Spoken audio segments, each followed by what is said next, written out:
That's disgusting. Check out the yummy carpet water. I hate water leaks. This stuff. This stuff is pretty annoying.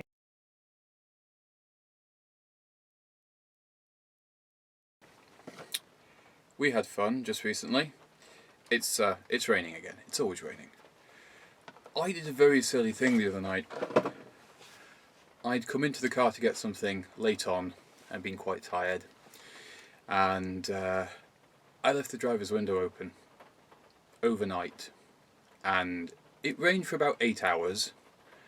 So when I came back to the car the following day, it was a swimming pool.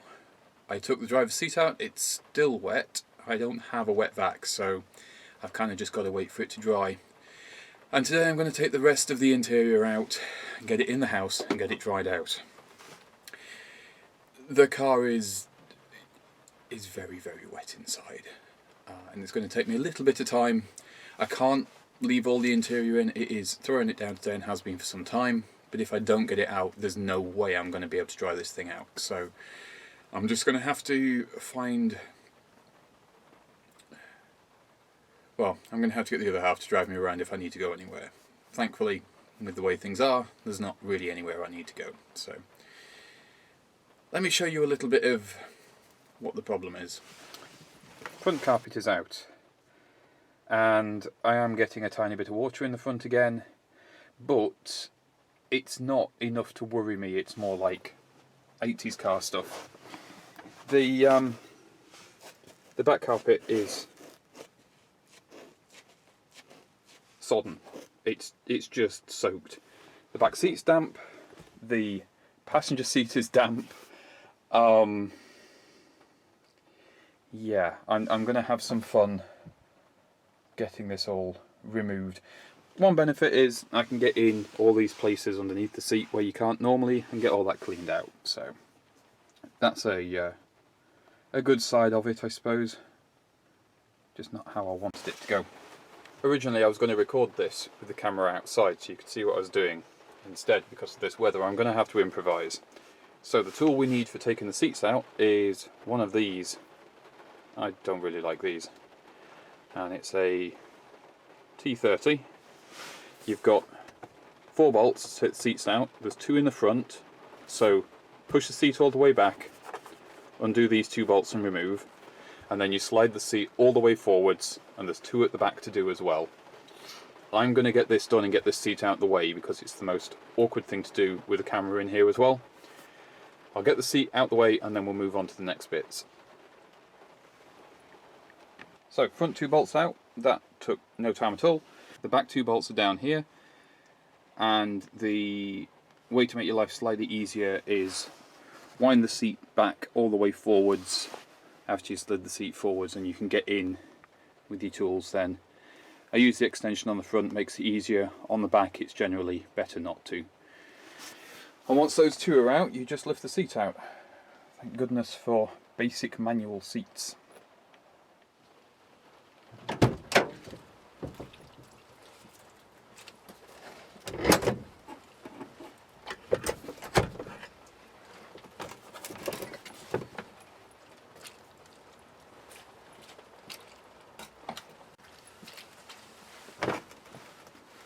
He's getting the seats out nice and easy. Right, I'm going to wind that back indoors. With the seat, both front seats, out of the car, attention then turns to plastics. Now, to get the back carpet out, you do have to take the centre console sort of out, but not completely. There are 2 screws, 1 at each corner at the back, and they go into this bracket here. This bracket is then held down by a seat bolt. So that's all loose at that end. The bracket's completely free floating and everything. But that means then we can pull the back carpet out when we get that far.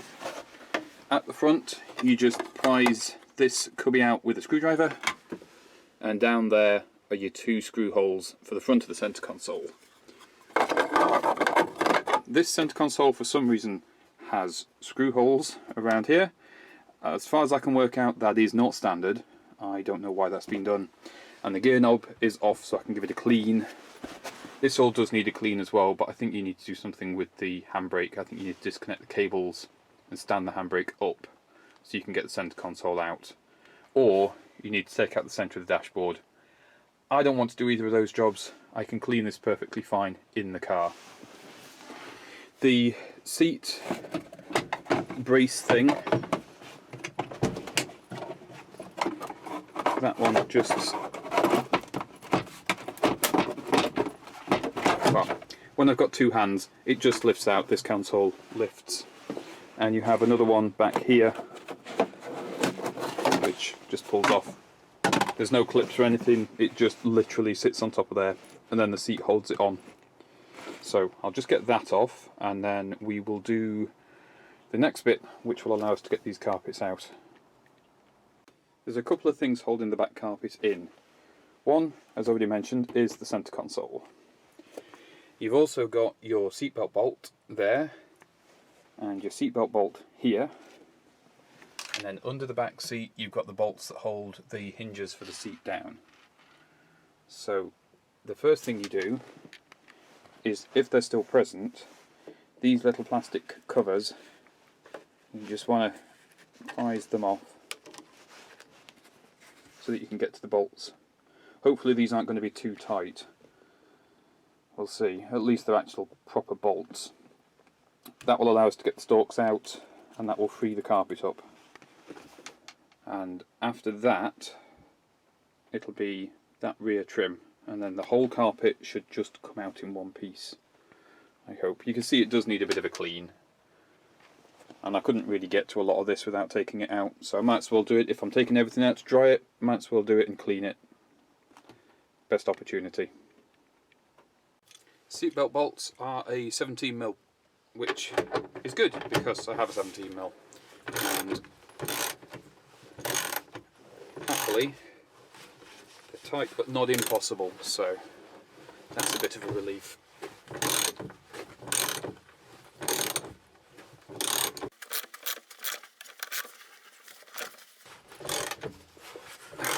Got a feeling these maybe bolt through the bottom of the car, so at the end of the threads are rusty.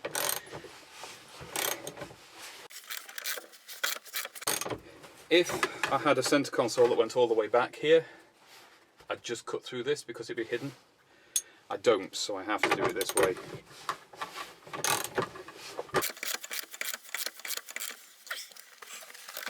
I'll bring you back in a bit when I've finished this. The camera's right in my way. Encountered a minor problem. I'll tell you what that is in a minute. When you do take the seatbelt bolts out, what I do, wherever possible, oh, and the reason this one was tight is it does stick out the bottom of the car. It's quite rusty, but a bit of back and forth with the socket, it came out okay. There is a washer and another washer, and then the bolt hole itself. That washer lives underneath the seatbelt stalk. So, for me to remember where things go, I take a photograph so I can see the order, and then I pop the bolt back in. Problem is, on this side, the nut's no longer captive. So this bolt, it'll tighten up, but it won't unscrew. I have a welder, but it's not working at the moment. It needs gas and stuff. So there's not really anything I can do about it, so I'm going to leave it in, and I'm going to hope that I can just ease the hole around the stem, because there's only one. I'm going to hope I can just wiggle the carpet around it, and we'll be okay. On the seatbelt side, these came undone really easily, and again, what I do is I put the bolts back in where they live. That way I can't get them wrong when they go back in. So our next job is to do the bolts under here, and that will then allow me to take the rest of the carpet out. Oh, except for those 2 bolts. I've just figured out what those are for. The carpet's cut large around them. these two are for when you have a split fold rear seat, and these will hold the hinge for that. Because this is a solid seat, being a more base model, I don't have that hinge fitted, but it looks like they've put the bolts in just to fill the holes. So I've actually only got to take out those two, and then these plastic trims. For doing the back seat hinge bolts, it's just a little ratchet on this one. It's only a 13mm. And they're not very tight, which is always a bit of a bonus. Well, I say not very tight. They're tight enough to stay in place, but not otherwise. So yeah, there's a little thing that seems to be just to hold this corner of the trim down, presumably to just stop it lifting. That was easy. I'll do the other side, which I can't show you on camera because I'm in the way, and then we'll get the back seat out. To remove the back seat, I'm going to have to fold it down and roll it up, so I'm going to venture out into the rain. Lucky me.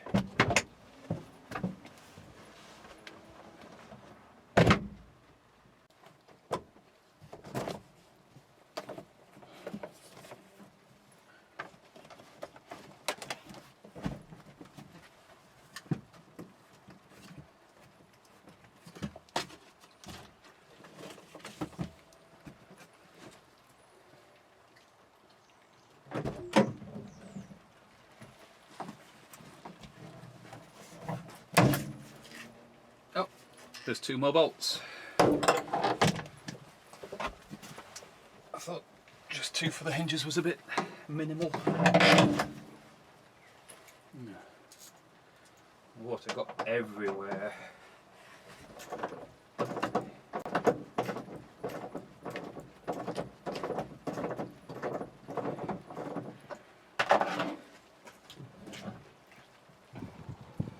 Right, here we go. There's a bolt there and a bolt way over there, and you can see there's all this water under here. This is, I think, from when all the rain blew in the car. Everything's just soaked. Now I've got the back seat out, it's a lot more echoey in here. I'm noticing there's a water leak there. There's a water leak here. Now,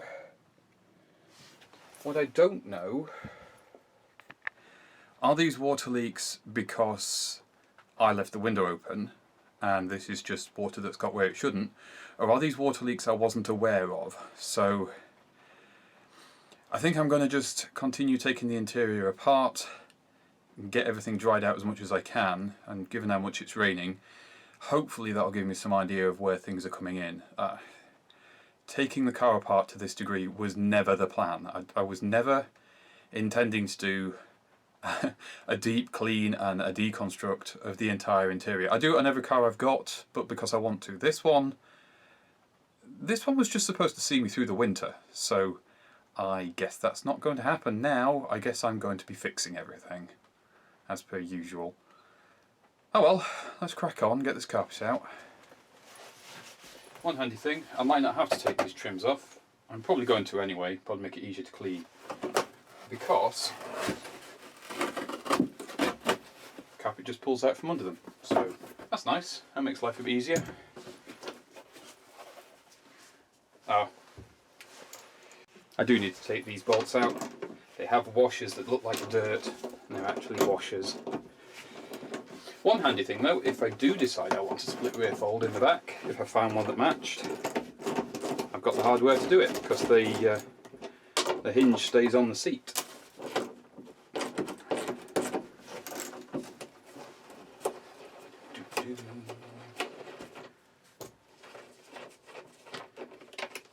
Mostly this car's been very easy to work on, which is nice. Really had. I suppose the first hiccup has been that one seatbelt bolt, so that's really not that bad at all. Goes back on there. Big one. And you can see all the dirt that hides. So, if nothing else, it's good for getting that dealt with. don't find anything unpleasant under here.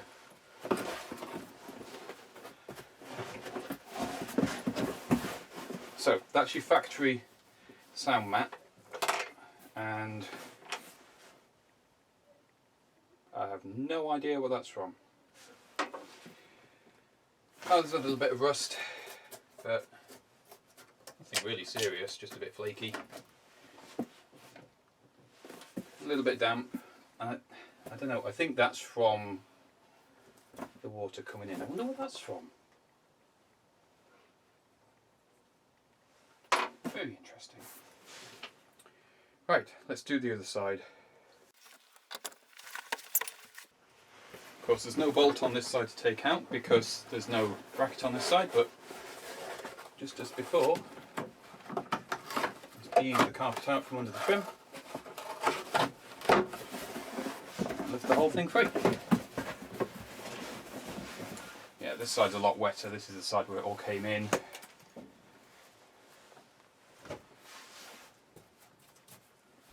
Lots of masking tape, which is a bit strange. Oh yeah, no, that's really sensible. Just put masking tape on top of fresh welding. That's yeah. Let's trap the water in against all the fresh metal. Still, the welding that is done there looks reasonable. It's not a lot. A bit on the floor. The silver tape is factory. That's what they used to bridge the holes where they put the rust protection in and that sort of thing. I'll deal with that more properly later when I do the full clean. So, yeah, this side's actually not in bad condition, so that's nice. Right, I'm going to finagle this round the seatbelt stalk and get this carpet out, and then we'll have a proper look, and I think take these trims off and see how we go. Well, there we go, one empty Maestro. Not too bad. As interiors go, I've done much worse, so I'm not too stressed out by it. You can see on the carpet, this is all what was underneath the seats. You can't really get to this when the seats are in, you can't even see it. So I'm going to give all that a clean when it's in the house. The carpets aren't in bad condition, which is good. I mean, this stuff tends to be fairly tough. On the seatbelt holes, that's the one that I had to get out without removing the stalk. You can just, if you take your time, stretch that out over the buckle. Getting that back in is going to be a challenge, but if the welder was working, I'd fight with that some more, and I'd get that out, because then I could weld the captive nut back in properly. But since it's not, I'm not going to tempt fate.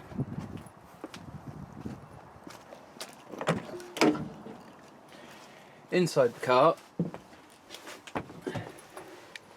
I'm pretty sure there is a leak here somewhere. What I'm not sure of is where. There's only a very limited number of places that can be coming from. It's probably a door seal. That would be my first guess on that.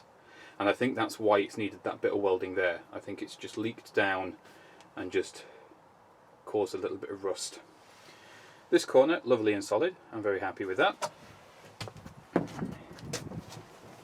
This corner's a bit...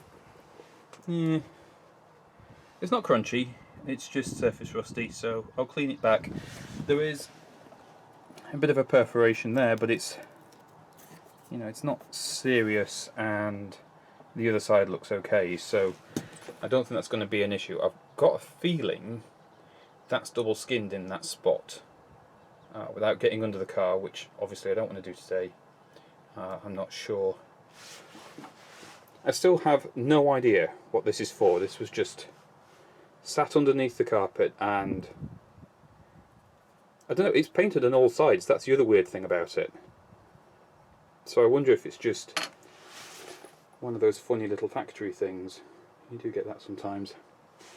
there is definitely water coming down the inner arch, and I think that's the seal on that quarter light. That would be my first guess, because the Renault 6TL I had, the rear quarter light seals were gone, and it leaked in exactly the same way, and that could be why underneath the seat is all wet. That's probably coming in through there. So I know how to cure that. It'll be, we use Captain Tolly's first, and then we'll use the Arbor Mast if that doesn't do it. Yeah, so I'm going to get all of this out the car, in the house, so I can dry it out. And Princess being all grumpy. And I'm not going to take these side trims off. This side's completely dry. I don't have any issues on this side. That's good. And the other thing I noticed is, I can't really figure this one out, just the carpet just there where the seat belts are is a bit damp. I noticed it when I moved the toolbox, but there's no water appearing further up, so I'm not sure. That could just be, because it's not very wet, that could just be down to condensation in the car. There's been a lot of water in the car with the weather we've had. So good news, I've figured out why that's wet like that and there's no obvious sign. It's because it's wicking up the carpet from this corner where water is leaking in here. So I'm going to remove this, and then the water will probably pool in here. That seems to be the other direction it takes, which is probably why underneath the seat was so wet. I mean, I can see some witness marks on there, so I'm going to take this trim off, which I wasn't planning to, but might as well, and we'll see if we can find out what's leaking and hopefully seal it up. That was easier than expected. Another one of these little bolt covers, which just push onto the seatbelt bolt there, which came under no bother. And then this piece has these little slide clips which go onto these little buttons here, and then the whole thing pops off, and you can see that water dribble, and that is coming from up there where there's been some welding. But I think I'm going to have to take the parcel tray support off, which means taking the seatbelt off. Why not? I'll just take the whole interior out. Why not? That's where we're going with this job. Great joy, great joy. Parcel shelf removed, and the leak is not what I thought it was. And removing the parcel shelf was quite difficult because it's all broken. Brittle plastics in these cars is a nuisance. So there's some of the bracketry and things. I've just put the seatbelt back in loose so I know where it stays. It's fine. So I now know where this water leak comes from. It doesn't come from the quarter light like I expected. It comes from a little bit of welding at the top that's not sealed. So I can fix that fairly easily. There's no sign of any rust in here, which is good. What I'm going to do is clean out the inside of the arch as much as I can when everything's dry, and I'm going to put some seam sealer in from the outside and from the inside. That should cure that one. The other bit of water I was getting was a bit strange. Yeah. Right. I'm getting water appearing there. Now, at first I thought it was tracking through from here where it's pooling and running along this seam and then stopping here at a low point. But it's not. And it's, you know, there's no water traces further up. What's causing this is that little pinhole there in the seam sealer, which I've never seen before. So that was a new one on me for water leaks. Like with the top one, I will clean the arch out, seal it from the outside if I can see it, seal it from the inside, and that should stop that. That will then mean that all this water that's being sat underneath the back seat which it's been happily soaking up because it's sponge, won't happen. And it's not going to get the carpet wet like it was, so that'll be good. And there was me thinking it was something else that was causing the water to come in. But yeah, I'm glad that's all out. I'm glad it's not that window, because that would have been difficult to seal.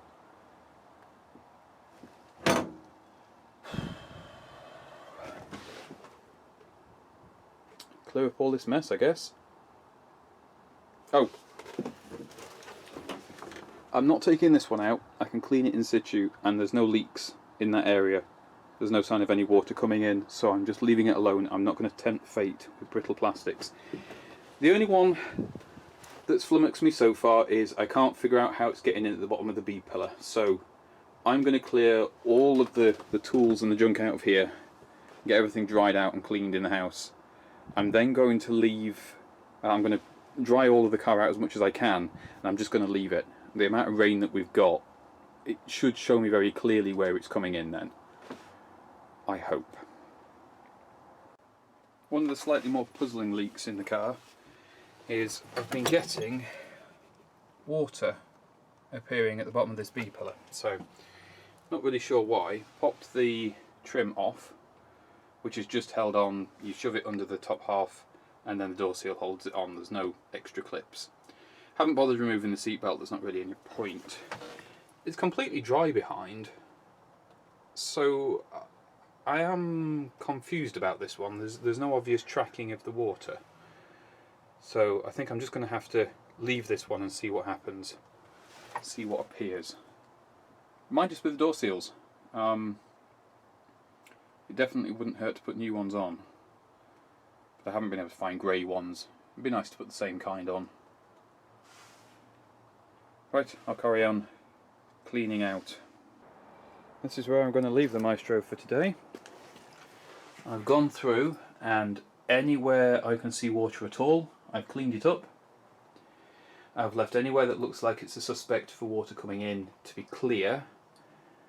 And then the two spots that I know are leaking, I've left a couple of pieces of tissue there because I'm hoping they'll soak up the water and it's not going to leak out and look like it's coming from somewhere else. I dried out what little there was in the boot. That just seems to be from me opening and shutting the tailgate and the rain getting in, to be honest. So I'm not too worried about that. But it's a nice clean starting point.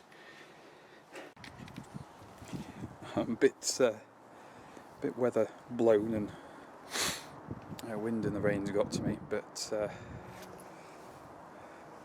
that's why I normally wear a hat. Anyway, that is as far as I can go on this for now. I've got all the interior bits in the car, and when I've got that cleaned and I've left this overnight, we'll see if it's any better. Hopefully I'll get to the bottom of it. Hopefully it'll stop raining and I can start sealing some things up.